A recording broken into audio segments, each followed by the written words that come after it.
Hi, welcome back to the MDS Guru podcast. This is Melinda. Glad you're here.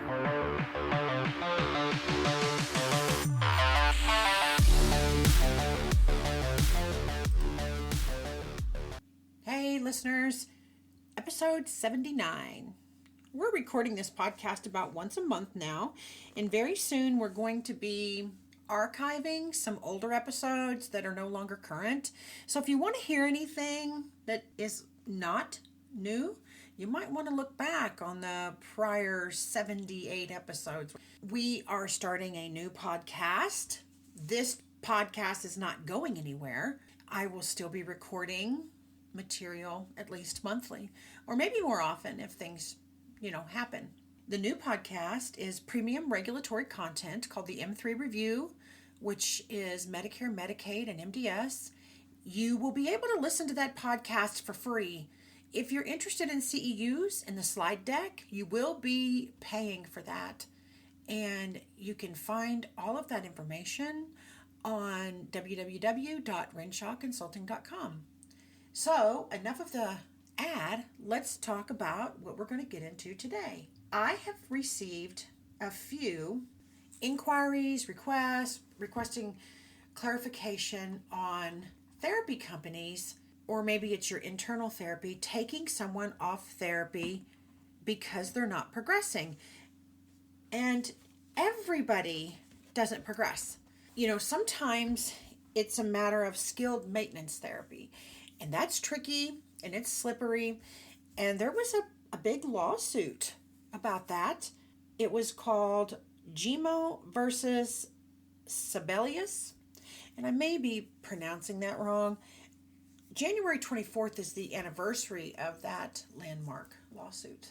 Medicare has tried several times to clarify, come out of the weeds on that. It's went back to court 2016, 2021, 2024. And I'm just going to cover what I know about it. And I hope it helps you guys. SNFs are required to have policies and protocols in place to identify and prevent declines in our residents. We know that. And sometimes therapists get caught up in they're not improving, they've got to come off. And I understand that, sort of. In 2013, this case was settled, and Medicare was required to clarify the wording regarding the utilization of skilled maintenance therapy to maintain the functional status or deliverance to residents. Let's look at the definition of restorative therapy versus skilled maintenance therapy. Restorative therapy is to address and improve any deficits the residents may have. It requires a therapist in the beginning, that they are discharged upon reaching their skilled therapy goals to restorative. And restorative has goals set, it's monitored, improvement is expected. Skilled maintenance therapy is needed to sustain your current function and prevent or slow the loss of function. No improvement is expected. That's tricky to define. Let's discuss what actual CMS.gov states about the GMO settlement, or GIMO. I'm not sure how to say it. It's JIMMO. The Centers for Medicare and Medicaid Services, CMS, reminds the Medicare community of the settlement January 2013, which clarified the Medicare program, skilled nursing care, and skilled therapy services, home health, and outpatient therapy benefits when a beneficiary needs skilled care in order to maintain function or to prevent or slow decline or deterioration. Specifically, the settlement required, revisions for both skilled nursing and therapy services. Skilled nursing services would be covered where such skilled nursing services are necessary to maintain the patient's current condition or prevent or slow further deterioration, as long as the beneficiary requires skilled nursing for the services to be safely and effectively provided, which means you're going to have a therapist. Skilled therapy services are covered when an individual assessment of the patient's clinical condition demonstrates that the specialized judgment, knowledge, and skills of the therapist are necessary for the performance of a safe and effective maintenance program. Such a maintenance program to maintain the patient's current condition or to prevent or slow further deterioration is covered as long as the beneficiary requires skilled care for the safe and effective performance of the program. So the difference here is you have to have a therapist involved, and then it's considered to be a requirement for skilled therapy. That a skilled, qualified therapist is necessary for the performance of a safe and effective maintenance program. I repeated that because that is the pivotal thing. That is the difference between a skilled therapy maintenance program and a restorative program. Basically, this is going to come down to clinical complexity, risk, and the need for ongoing therapy judgment, skilled therapist opinion.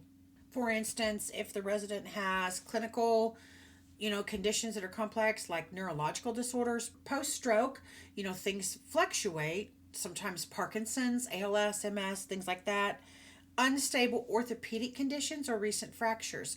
So you can keep someone on a maintenance therapy for skilled if they've got things going on, even if they're not progressing.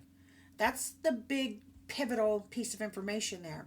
There's a risk of decline, rapid functional loss if not carefully managed, need for ongoing evaluation and modification, safety concerns, you need frequent assessments, and, restorative aids cannot assess.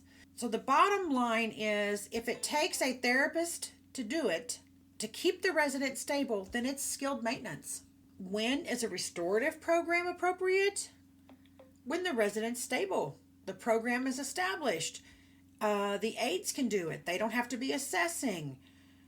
They maintain function, not prevent decline, complex decline. Does not require ongoing skilled evaluations. That's the big difference here. And here's the pitfalls. Make sure that you need that therapist.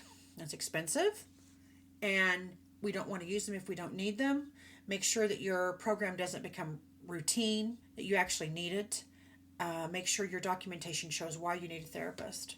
For restorative, the resident should be able to demonstrate stable functional status and that they're not going to need a skilled therapy intervention or assessment.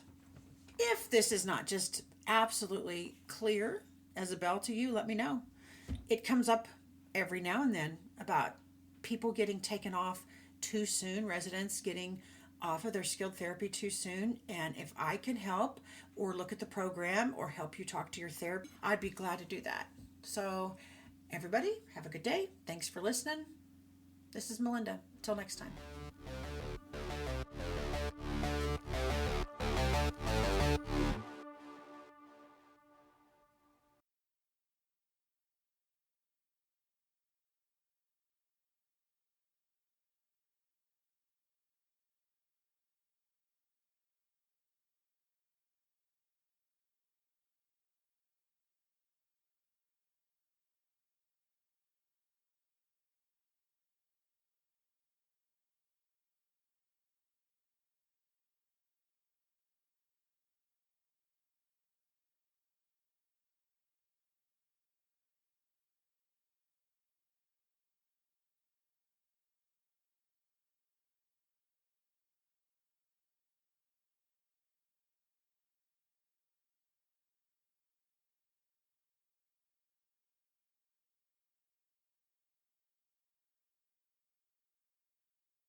Hello, hello, hello.